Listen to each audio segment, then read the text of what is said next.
Welcome to Political Pursuits, the podcast. I think what we're fighting more than anything else is woke ideology. And how we fight it in Texas, we have the blueprint because Ron DeSantis is doing a pretty good job down in Florida, and so is the governor of Virginia, where they had all the mess in Loudoun County. And so I think we can look at those two states and get a fairly good idea of what we need to do here. But, I mean, if it's me, I go back to the basics. The little boys need to go to the boys' room. And the little girls need to go to the girls' room. And the girls need to play girls' sports. And the boys need to play against other boys when they play. This has served us well for what? Since way before the days of Christ. And probably millennia before that.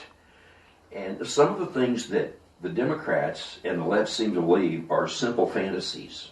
I, for example, can identify as a woman all I want, but I'm still a guy. I still got to trim this beard every once in a while.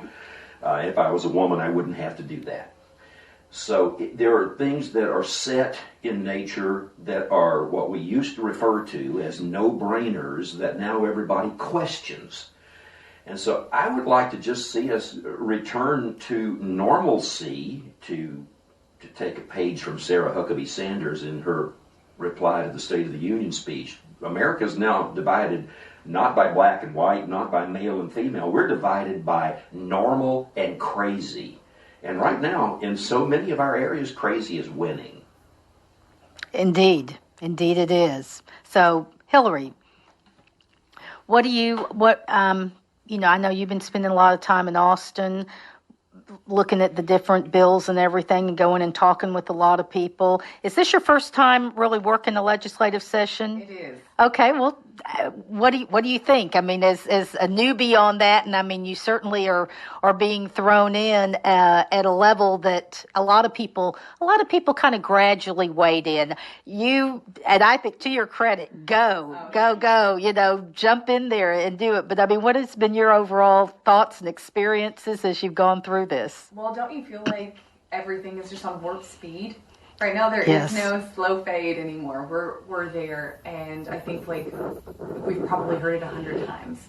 COVID brought a lot of things to light, and so like a lot of parents, I started to become aware of issues in schools, and it was compelling me to action. I couldn't turn a blind eye. The stakes are too high. We're talking about, it's not just about my children. We're talking about a generation. This is our communities, our towns, our state. It's our future.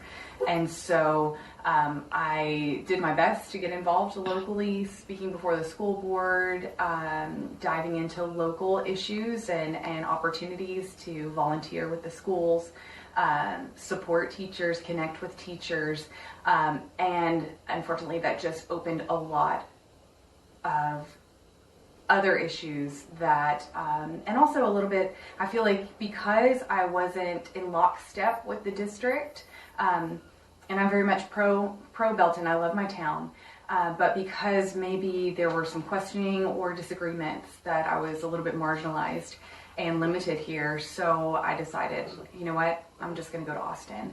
And thankfully, there is a lot of movement there. I'm very hopeful with the bill. People in Austin are hearing from moms and families, concerned citizens and taxpayers, and they are writing legislation that make me so hopeful, actually, not just in parents' rights and education, but to stop the sexualization of Texas children. Those are probably my two most keyed in issues.